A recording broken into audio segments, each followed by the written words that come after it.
¿Cómo están, queridos hermanos? Bienvenidos a un nuevo encuentro de Soy Católico, una charla entre hermanos. Qué bueno poder ir retomando, ¿no? Esto que estamos hablando en esta serie que veníamos hablando de Jesús, venimos hablando de la proclamación del credo, ¿no? Y hemos quedado en algo que hemos así anunciado muy por arribita, digamos, hecho un acercamiento, que tenía que ver con la concepción virginal, ¿no? Y que justamente era el tema que decía concebido por obra y gracia del Espíritu Santo, nacido de Santa María Virgen. El párrafo 2, justamente, que habíamos hecho un pequeño acercamiento sobre este tema, ¿no es cierto? Así que, bueno, en este programa lo vamos a invitar a ver un poco los dogmas, ¿sí? Que hay sobre María, tres que están contenidos explícitamente justamente en el credo, y uno que, si bien es cierto, también estaría nombrado, si se quiere, de los dogmas. Estos dogmas son María Madre de Dios, María Siempre Virgen, la Inmaculada Concepción de María y la Asunción de María al cielo. Entonces, esto van a ser los 4 bloques con los que vamos a trabajar en este programa, que sin más, luego de la presentación, comenzamos a hablar de nuestra querida Madre María.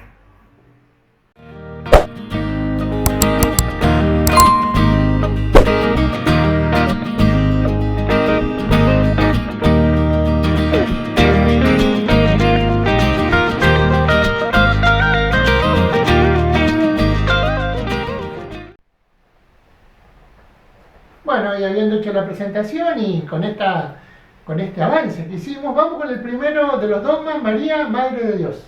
María, Madre de Dios, primero cronológicamente, ¿no? Y quizás también primero en importancia. El dogma de María, Madre de Dios, por ahí por el siglo IV, año 341, en Éfeso, un concilio de Éfeso, que es un concilio cristológico, Sergio. Es decir, donde se define que Jesucristo es verdaderamente el Hijo de Dios y por lo tanto María es la Madre de Dios. Esto a raíz de alguna herejía, ¿no? De algún hermanito que decía que María no era la Madre de Dios, sino la Madre de Cristo, decía, ¿no? Que sería, le habría dado un cuerpo humano al Verbo divino. Entonces, claro, no era Dios. Y la iglesia enseguida ahí sale a definir y dice, no, Jesús es Dios aún cuando se encarna, cuando se hace hombre. Entonces, María es la Madre de Dios, ¿sí? Un dogma muy, muy fuerte, digamos, pero no solamente desde el lado mariano, sino también desde el lado cristológico, ¿viste? Y algunos dicen, Sergio, que esto fue, digamos, en ese entorno, en el entorno de esta definición, surge el Ave María, sobre todo la segunda parte del rezo del Ave María, ¿no? Que es Santa María, Madre de Dios, ruega por nosotros, ¿no? Entonces, por ahí no sabemos qué fue primero, si primero el pueblo creía en María y le pedía su intercesión, o si el dogma motivó que surgiera la oración bueno, no importa. Bueno, indudablemente, ¿no? Que la primera parte nosotros la tenemos, la visita del ángel, y la tenemos cuando María visita a Isabel. Exactamente. Entonces, sí, la primera parte de la Ave María es bíblica y la segunda parte va con este dogma, con esta definición, que está bueno decirlo, los dogmas no son un antojo de la iglesia, ¿no?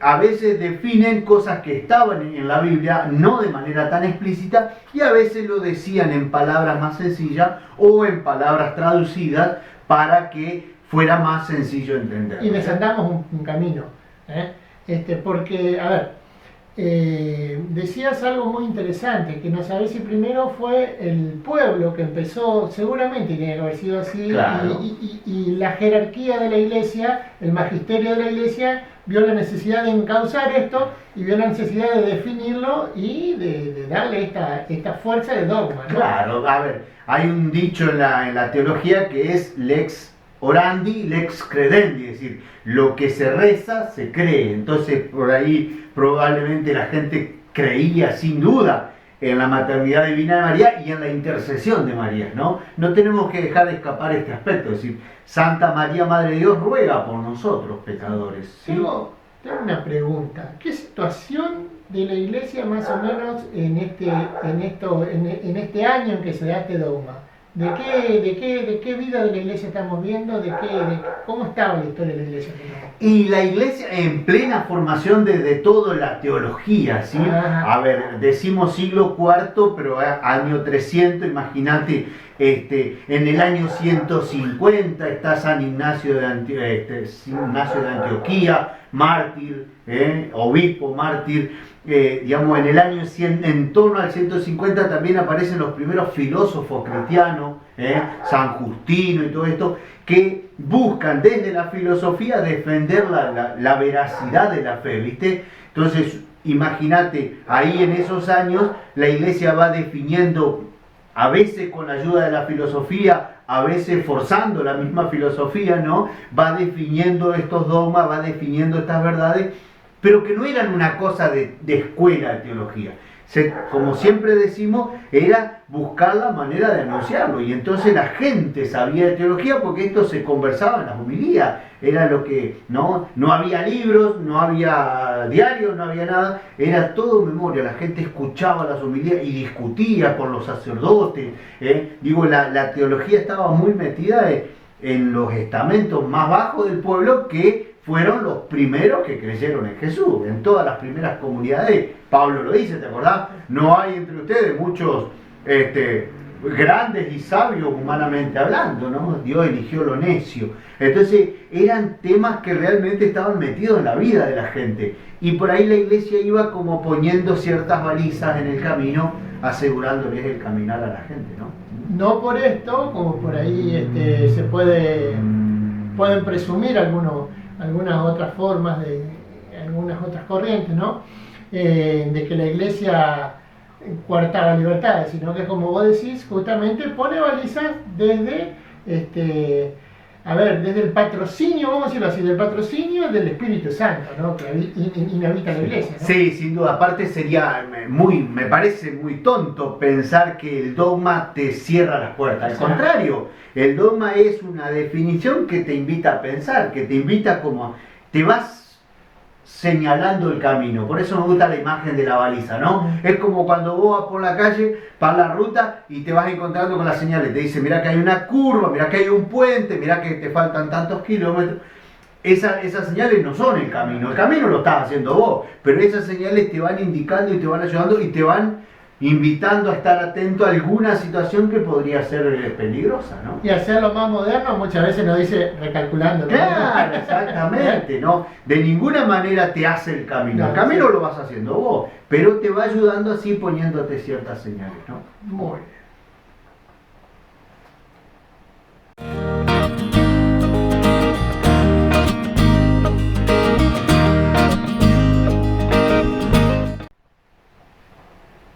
Y ahora vamos con el segundo dogma, María siempre virgen. O sea, antes, durante y después del parto. Claro, sí. También, no es un dogma antojadizo, eso aparece en la Biblia. Vos sabés que es muy interesante que la Biblia hebrea, en el libro del profeta Isaías, capítulo 7, 14, que es el versículo clave, cuando el profeta Isaías le anuncia a Ahaz el nacimiento del Emanuel, ¿no? La Virgen dará luz. Claro. No, la Biblia hebrea dice la doncella dará luz. Pero, cuando se hace la traducción de los 70 del hebreo al griego, estrictamente los sabios judíos traducen Alma, que es virgen.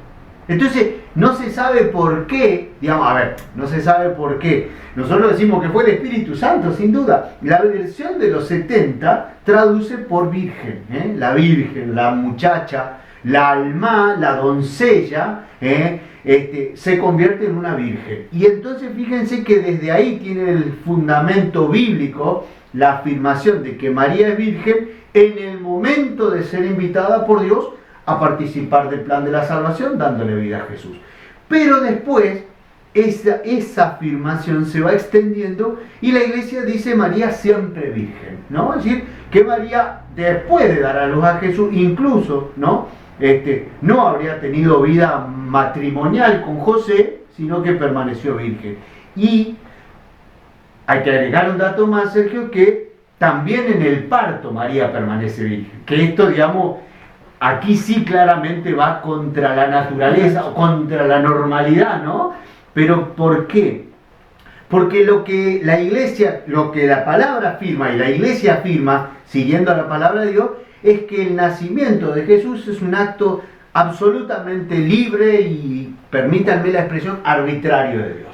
Ahí estuvo la mano de Dios, entonces no te sorprendas, ¿no? Es decir, si Dios pudo en ese instante o en esa situación o en el nacimiento de Jesús contradecir los principios naturales de nuestro nacimiento y de nuestra concepción también, ¿no?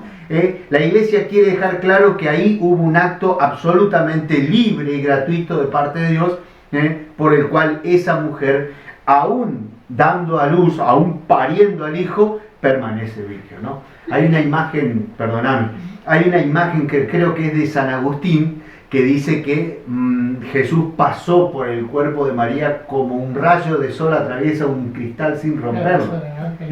Y fíjate, vos tenés que acordar, en una de las plegarias eucarísticas, en uno de los prefacios de la Virgen, se dice que la madre que concibió sin dolor al hijo en su parto, parió con dolor en la cruz, exactamente. Sí. ¿No? Aparte ya también con acordémonos de esa espada que atravesaría su corazón, claro, ¿no? Que le dice Simeón, ¿no? Pero que además está, de alguna manera, en la Sagrada Escritura aparecen varios nacimientos así, un poco extraordinarios, ¿no? De mujeres muy ancianas, como en el caso de Ana, la mamá de Samuel, de situaciones especiales como Sansón, ¿no? Digamos, son situaciones de mujeres que fueron dando a luz de manera no tan natural, sea por la edad, sea por otras circunstancias, que preparan el nacimiento de Jesús, y el mismo Juan Bautista, ¿no? Nacido de padres muy viejos, digamos, en una situación no normal.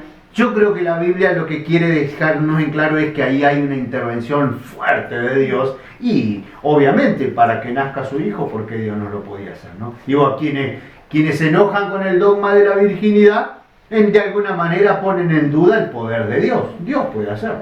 ¿Hago mucho lío si pregunto por los hermanos de Jesús?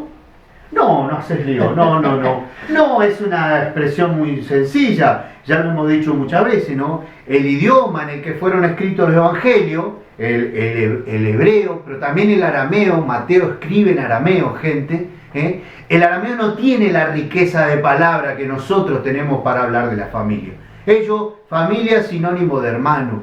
De hecho, en el libro de Génesis, Abraham llama hermano a Lot, siendo su sobrino, ¿no? Y también tiene que haber sido aceptado de que Jesús llama hermano a Juan el Bautista. Pero además, primo, ¿no? Exactamente, y a nosotros mismos. Claro. A Jesús resucitado le dice a María Magdalena: ve a decir a mis hermanos que vayan a Galilea. Entonces, y además digo, en el mismo evangelio de Mateo, cuando se nombra a estos supuestos hermanos de Jesús, que eran los primos, seguramente que eran los primos, al pie de la cruz aparece en Mateo María, la hermana de María, la mamá de Santiago ahí se me borró el nombre del otro, que son los llamados hermanos de Jesús en el capítulo anterior. Claro. Entonces, digo, quedarnos con que Jesús tenía más hijos porque la Biblia dice hermano, es no entender que la traducción, que las palabras del arameo y del hebreo no tienen la riqueza. Nosotros decimos, vos sos mi hermano, mi primo, mi cuñado, mi sobrino, ellos dicen hermano a todos. La familia es hermano, porque no tienen esta riqueza de palabra que tenemos nosotros. Y entonces, muy sencillamente, hoy cualquier biblista serio no afirmaría que Jesús tuvo hermano físico. Por eso es tan importante que en nuestra iglesia hacemos mucho hincapié en el tema del contexto en que se lee, no solo el texto, sino el contexto, y también en todo el análisis literario, porque por eso hablamos nosotros de las traducciones y decimos de que una de las mejores que tenemos es la Biblia de Jerusalén, sí. aunque no sea la mejor, ¿no? Creo que hay una Biblia de Nácar Columba, porque sea hay un montón, la Biblia de Jerusalén es muy técnica, es muy exacta la traducción. Claro, inclusive vemos, si ustedes tienen una Biblia de Jerusalén, sobre todo la del 76, del 76, van a ver que hay palabras que están sin traducir, Claro. que son de dudosa traducción, que están puestas en corchetes, Sí, sí, sí. que lo van a ver en la Biblia justamente por este tema. No, por eso, no se queden con esto, sino que, digamos, a ver, la traducción y la forma de traducir fueron progresando. Si nos quedamos con una Biblia traducida en el 1800, obviamente no tiene toda esta actualización lingüística, sintáctica, de todo lo morfológica, porque se siguen estudiando los idiomas, se siguen estudiando las traducciones, se siguen mejorando, gente, y entonces en ese sentido es que hoy podemos afirmar que cuando la Biblia habla de los hermanos de Jesús, no se refiere a hermanos carnales como los tuyos y los míos, sino que habla de la familia, el entorno familiar, que era considerado hermanos en general, ¿no? Entonces, teniendo en cuenta, también, justamente como nosotros decimos que la Biblia es una letra viva, tiene que ver también con este avance que se va haciendo, porque es continuo, inclusive la Iglesia tiene una parte especializada en las traducciones, ¿no? Que sigue todavía trabajando. Sí, con todo, permanentemente. ¿no? Bien, lindo porque hemos, una pregunta por ahí que a veces surge, que es este tema, ¿y cómo que habla de los hermanos? ¿No? Y teniendo en cuenta justamente todas estos avances lingüísticos que nos permiten a nosotros, desde un idioma como el arameo, más limitado aún que el griego, que el hebreo, ¿no? Y aún limitado con respecto al griego también, pasarlo, ¿no? O traducirlo a un idioma, en nuestro caso, como es el castellano, con todos los giros idiomáticos que tiene, con todos los tiempos de verbo, digamos, es bastante complicado, ¿no? Hace unos programas atrás poníamos un ejemplo que en otros idiomas se complican porque no conocían ciertas cosas, ¿no? Exacto. Entonces, bueno, María, siempre virgen, ¿no? En la concepción, en el nacimiento y después del nacimiento. Antes, durante y después del parto. Después del parto, ¿no?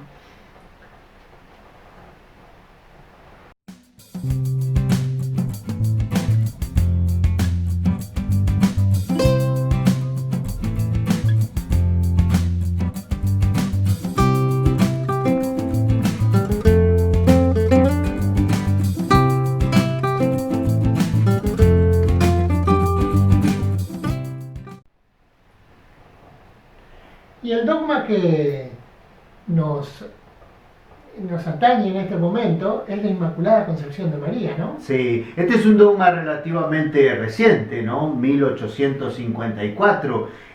La Iglesia define este dogma afirmando que María fue preparada desde siempre para ser la madre de Jesús. Y justo esta semana el fin de semana celebrábamos a los papás de María, que eso lo conocemos por los evangelios apócrifos, ¿no? Por la tradición. San Joaquín y Santa Ana, bueno, dice el dogma que María fue concebida sin pecado original, es decir, hubo una intervención especial de Dios en su vida para ser llena de gracia, como la saluda el ángel, ¿te acordás? Cuando el ángel llega le dice llena de gracia, entonces ese saludo está haciendo honor al título que después la Iglesia define, ¿no? Es decir, lo que decíamos hace un rato, ¿no? Charlando fuera de cámara, me habías dicho en griego. Claro, en griego es quejaritomene, llena de gracia. Es lo que diría la traducción de los 70. Claro, exactamente, sí, esa es la expresión que el ángel usa, ¿no? La llena de gracia. Nosotros no somos llenos de gracia, nosotros convive la gracia y el pecado, ¿no? Entonces, al decirle a María llena de gracia, el ángel está dándonos a entender de que en María no hay pecado, ¿no? Y tenemos que entenderlo simplemente, gente, como una preparación. Siempre que, y esto también es importante decirlo, todo lo que Dios va haciendo en María es en atención a la gracia de Jesús, ¿no? El único que salva es Jesús, Jesús, la cruz, la resurrección, el misterio pascual. Entonces, en atención a ese misterio pascual, preparando una digna morada para su Hijo, Dios hace en María una obra previa que es que sea concebida sin pecado. María no sufre la presencia del pecado original, aunque sí las consecuencias. Y esto lo vamos a volver a hablar cuando hablemos de la asunción de María al cielo. Y esto que también la llaman como el arca de la nueva alianza, Claro, ¿no? Realmente. claro, claro. Y esto que decíamos hace un rato, ¿no? Decir, por eso María, digamos, por no tener el pecado original, no tiene el dolor del parto, por ejemplo, aunque después sí sufre el dolor de la muerte de su hijo, ¿no? Es decir, por eso te decía, en el próximo dogma vamos a hablar lo que es el pecado de las consecuencias del pecado. Ahí siempre hay que separarlos tanto, ¿no? Es decir, nosotros tenemos pecado y además las consecuencias del pecado. Como consecuencia del pecado, si vos querés, el sufrimiento, el dolor, la tristeza, la angustia, la muerte es una de las consecuencias del pecado, ¿no? María no sufre la presencia del pecado, sí las consecuencias. Y qué hermosa que es retomar esta imagen, ¿no? Que la iglesia, esa afirmación que hace la iglesia, que Dios la preservó para sí, ¿no? Sí, Sí.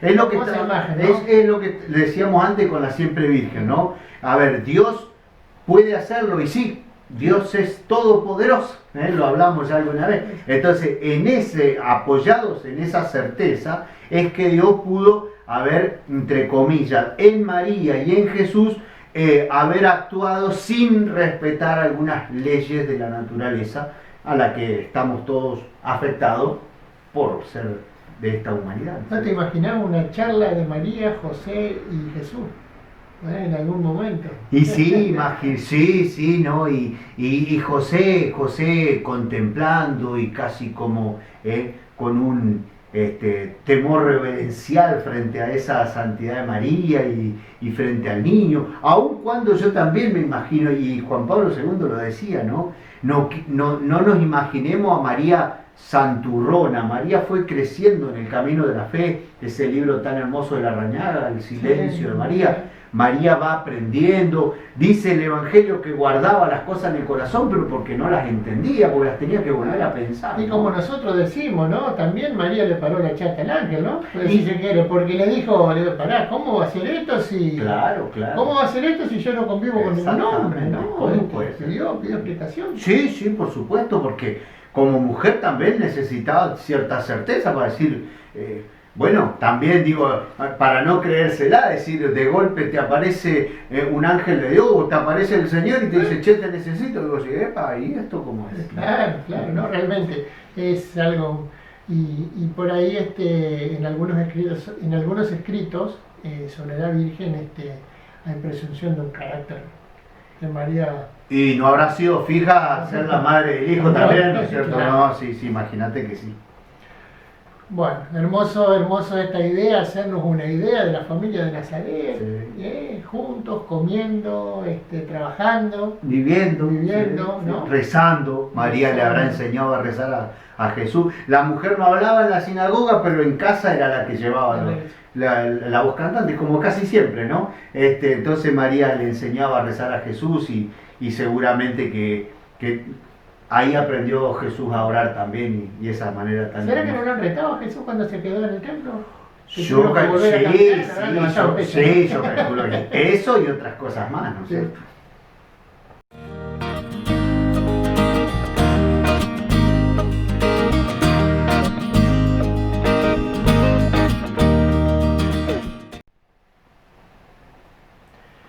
Y padre, dijiste en el bloque anterior algo muy lindo de esto de que María, de las consecuencias del pecado, a ver, ¿cómo vamos a unir esto con el dogma que sigue en este momento? Y es que María, es la asunción de María en cuerpo y alma. Claro. ¿No? O sea que este es el último dogma definido, 1950, ¿no? Fresquito. Sí. El dogma dice así: una vez concluida su vida aquí en la tierra, María fue llevada en cuerpo y alma a la gloria del cielo. Pero tiene una historia muy interesante. ¿Qué significa una vez concluida su vida acá en la tierra? Para la iglesia oriental, para nuestros hermanos orientales, para la iglesia ortodoxa, María no murió, sino que se durmió. Sí, claro, te iba a preguntar de la dormición de María. Claro, ellos celebran la fiesta de la dormición de María. Mientras que para la Iglesia occidental, digamos, no habría ningún problema en que María haya muerto. Lo que sí es que no sufrió la corrupción del sepulcro. Por eso, y fíjate vos, el dogma, como este es un tema discutido en teología, no está definido, el dogma abraza las dos posibilidades. Una vez concluida la vida aquí en la tierra, es decir, sea porque se durmió o sea porque se murió, fue llevada en cuerpo y alma. Por eso te decía, nuestros hermanos orientales dicen que María no podía morir por las consecuencias del pecado. Pero nosotros le decimos, no hermano, pero si no, entonces Cristo no hubiera podido morir tampoco. Claro. Y Cristo realmente murió. Pero ¿no? es lógico pensar que como María, digamos, fue primicia de la salvación, ¿no? También podemos pensar en María como primicia de la resurrección, ¿no? Es que lo es. Por eso, terminada la vida humana, ¿no? A ver, nosotros vamos a pasar por la experiencia de la muerte, así como Jesús, ¿no? Uh-huh. Entonces, yo creo que María pudo haber muerto, e inmediatamente de su muerte fue llevada en cuerpo y alma. Es decir, a ver, lo que sucede en María como don de Dios, como regalo de Dios, como gracia de Dios, es que lo que en nosotros sucederá separadamente, en María se da junto, ¿no? Es decir, cuando vos te mueres, yo me muera, nuestra alma será llevada inmediatamente al cielo, pero nuestros cuerpos quedarán en el cementerio o en la cremación o lo que fuere, ¿no? Entonces, en María, su cuerpo y su alma son llevadas juntamente al cielo. Este es el privilegio que tiene María, ¿no? Y la Iglesia dice que ese privilegio es por la estrecha conexión con el plan de la salvación. Dios quiso hacerle un regalo especial a la madre de su hijo. Y de nuevo volvemos, Dios puede hacerlo. Entonces, pero es un dogma de mucha esperanza, Sergio. Eso que le pasó a la Virgen nos va a pasar a nosotros también. Aunque nosotros se den separados, no importa. Nuestra alma y nuestro cuerpo están llamados a la vida en Dios.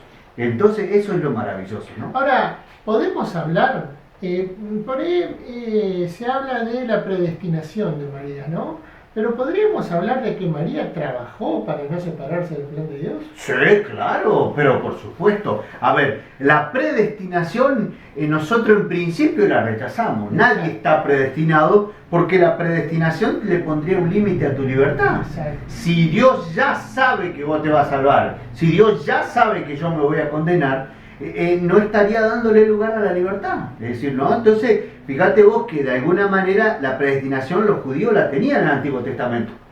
El justo y el pecador. Y el profeta Ezequiel dice, no, paren, porque si el justo, si el pecador abandona su mala conducta y se convierte, vivirá. Entonces ya con el profeta Ezequiel, con los profetas más posteriores, ya se va dando un cambio de eso. Y la idea cristiana que puede tener un asidero en la parábola de la higuera, cuando se pararon la corté, que claro, se voy a cuidar.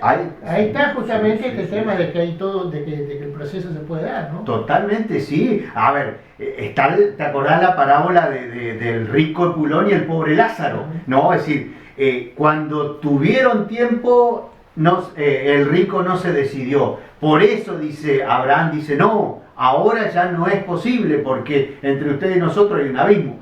Pero digamos, es decir, no estaba predestinado. El rico eligió no ver a Lázaro y entonces le tocó lo que le tocó. Ahí tienen la ley y los profetas. Claro. Entonces, la predestinación le quitaría espacio a la libertad. Y si algo tuvo María fue libertad. Libertad para entregarse al Hijo, libertad para seguirlo, libertad para bancarse el dolor que eso significó, ¿no? Y para nosotros, más allá de ser la madre de Dios, la mamá de Jesús, nuestra mamá, porque bueno, también sí, nosotros hemos aprendido a decirle mamá, María, está ese modelo de querer hacer la voluntad de Dios. Sí, A ver, María creo que más que nadie nos puede decir, yo elegí ser. Por eso hablamos María como la primera discípula. Claro. Vos sabés que hay una historia muy interesante. En el Concilio Vaticano II, cuando muchos obispos de todo el mundo pedían que se hiciera un documento especial sobre María, ¿no? Decían, es necesario hacer un documento especial sobre María. Año 1962, ¿no es cierto? Y vos sabés que después de mucho discutir y ir y venir, María aparece en el capítulo séptimo de la Lumen Gentium, que es el documento que habla de la iglesia, la Lumen Gentium, ¿no? Es decir, la iglesia decidió ponerla no con un documento aparte a María, que se lo merecía, sin duda, sino como el modelo más pleno de ese ser iglesia, ¿no? Lumen Gentium, iglesia, ¿qué dice de ti mismo? La iglesia misterio, la iglesia pueblo de Dios, dentro de ese pueblo de Dios la jerarquía, los religiosos, ¿sí? Todo el desarrollo de la iglesia, y María como modelo eminente, como primera discípula de esa iglesia. Entonces, o como modelo cristiano acabado. Totalmente, pero María es una de nosotros. Claro. Y es, por eso también, digamos, no está de más, y lo vamos a volver a hacer, insistir en la intercesión de María. Nosotros, por supuesto, que confiamos en la intercesión de María, aunque el único mediador ante Dios y los hombres es Jesús, pero María intercede con un poder hermoso sobre su hija, ¿no? Y ya que estamos, ¿cuál es la diferencia entre mediar e interceder? No, bueno, nosotros decimos que Jesucristo es el único mediador entre Dios y los hombres. Pero María está ahí, entre Jesús y nosotros, como arrimándonos a esa mediación, porque obviamente nosotros, ella y los santos y nuestros familiares que ya han muerto, quieren que también nosotros participemos de esa vida plena que Dios tiene preparada. Y como nosotros no la vemos, y entonces a veces nos distraemos y nos perdemos, ellos están ahí como diciendo, hey, no te despegues, no te desprendas, vení para acá. Y pidiéndole a Dios por nosotros. Sí, totalmente. Que en el caso de Jesús, que Jesús hace por nosotros, ¿no? Esa sería un poquito también la diferencia, ¿no? Bueno, queridos hermanos, hasta aquí hemos llegado con estos 4 dogmas de la Iglesia, 4 dogmas sobre María, ¿no? Y ir metiéndonos más cada vez en esas cosas que vamos creyendo, que va surgiendo, y que bueno, que esto nos puede ir ayudando a, sobre todo esto último que hemos hablado, de ese modelo, a ver, de decir, bueno, yo quiero ser como María. Pero además, Sergio, déjame agregar un dato, digo, después del Evangelio de Juan, capítulo 19, versos 25 al 27, el cristiano tiene madre. El cristiano, ¿no? ¿Sí? Vos sabés que también aquí lo que hablábamos de las traducciones bíblicas, ¿no? Es decir, y desde aquel momento Juan la recibió en su casa, dicen nuestras traducciones. Técnicamente no es así, ¿vos sabés? Desde aquel momento Juan la recibió como una cosa propia, dice el evangelista Juan. María es propia de los discípulos, propia de los hijos. Es decir, el Papa Francisco en su idioma argentino dice, no hay católico guacho, no hay cristiano guacho, nosotros tenemos madre. Y es más, no es accesoria María. Podés no ser tan mariano, podés no usarla como intercesora, pero no podés no tener mamá. El cristiano, el seguidor de Jesús, tiene una madre entregada por el Hijo al pie de la cruz. Ahí tienes a tu madre. Y teniendo en cuenta también que cuando se hace la traducción, que bueno, lo asumimos en Juan, habla del discípulo amado que está para que nos pongamos cada uno de nosotros. Todos. Que nos contiene a nosotros, ¿no? No es que específicamente, digamos, tiene que ser Juan, sino que está hecho para... Vos, discípulo, tenés una mamá y entregada por Jesús al pie de la cruz. Yo también, Sergio también, y todos los que estamos compartiendo este espacio, ya que somos una charla entre hermanos, todos estos hermanos tenemos 2 mamás. La mamá que nos tocó acá en la tierra y la mamá que Jesús nos entregó en la cruz. Y yo dije algo por ahí y lo voy a repetir para que no se malinterprete, que yo quiero ser como María. Bueno, yo quiero que a través de María ser como Jesús, en realidad, sí. ¿no? Porque María es el camino perfecto para llegar. Hay una canción tan linda, después la vamos a cantar, en el momento de oración, que nos habla de esto, de nuestra madre. María discípula, si podemos invitarla como discípulo, vamos, muy bien.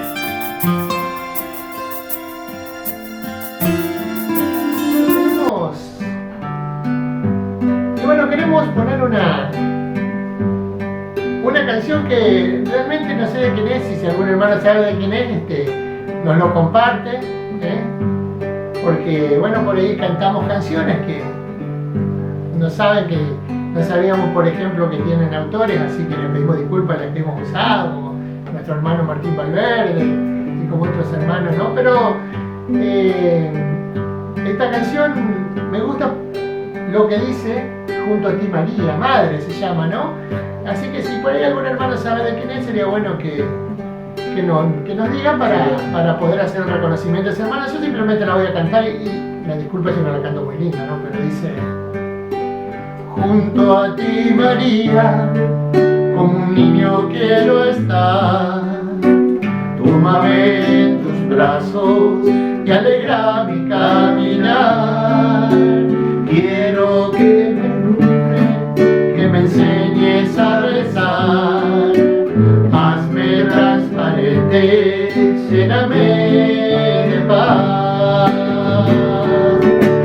Madre, madre,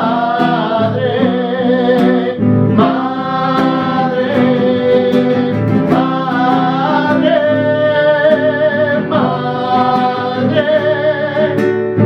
madre, madre, madre. Gracias, Madre mía, por llevarnos a Jesús. Haznos tan humildes, tan sencillos como tú.